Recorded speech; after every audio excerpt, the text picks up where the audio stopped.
It's Friday, August 16, 2013, and let's talk about what happened this week over at xdadevelopers.com.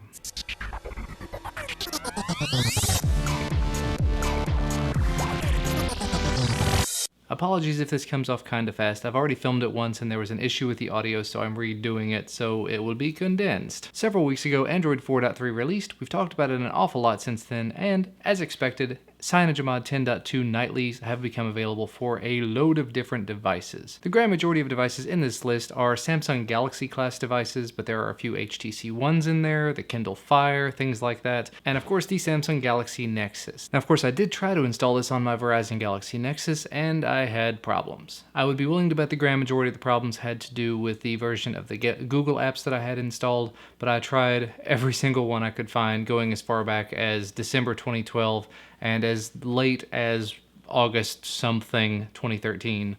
Something was wrong, I just don't know. Anyway, moving on. Additionally, this week, Android Studio version 0.2.4 became available. The last time we talked about Android Studio was around about the time Google I/O was going on.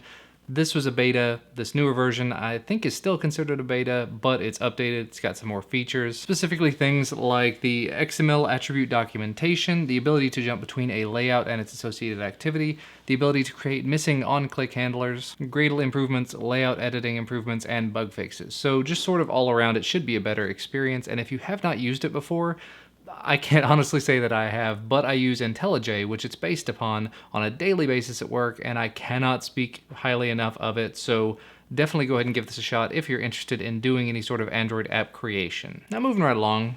Unfortunately, every now and again we do have to talk about security vulnerabilities in Android, and this week is going to be no exception to that. The developers over at Bitcoin announced that they found a vulnerability in Android, specifically one that's affecting their Bitcoin wallet and all sorts of Bitcoin wallets, and it has to do with the security surrounding the random key generation that is used by Bitcoin. That's why it's only a problem on Android, so if you do use Bitcoin on Android, and specifically the apps Bitcoin Wallet, Blockchain.info Wallet, Bitcoin Spinner, and Mycelium Wallet, you may want to look into finding other wallets, or since that is a problem with Android, you probably will want to, from what they've said, transfer your wallet back over to your PC, at least for the time being.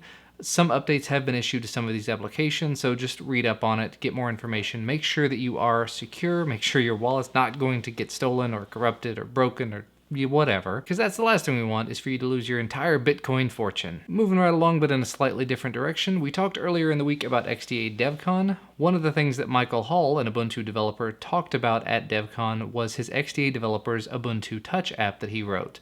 He specifically wrote that app in about 1 to 2 days' time using available web APIs from the XD Developer Forum, and now that application is available in open source form and Launchpad, and it is also a one-click app install for Ubuntu Touch. So if you have an Ubuntu Touch device and you want to browse the XDA forums, you can definitely do so. If you want to help in the development of the application, of course, you can always head on over to Launchpad and browse through it, check out the code, all sorts of fun stuff like that. The beauty of open source. And to go ahead and wrap things up, a couple of forums were added to XDA this week, specifically for the Moto X and the LG G2. And 3 other videos were posted to XDA Developer TV this week. The first one was how to root and install a custom recovery on the Oppo Find 5 with Kevin using his brand new, newly won Oppo Find 5 from the XDA DevCon. Later in the week, I did an XDA DevCon 2013 event recap video where I showed off some of the pictures and videos I made while I was at DevCon. And TK made a video showing how to reinstall the AOSP browser with or without root on your device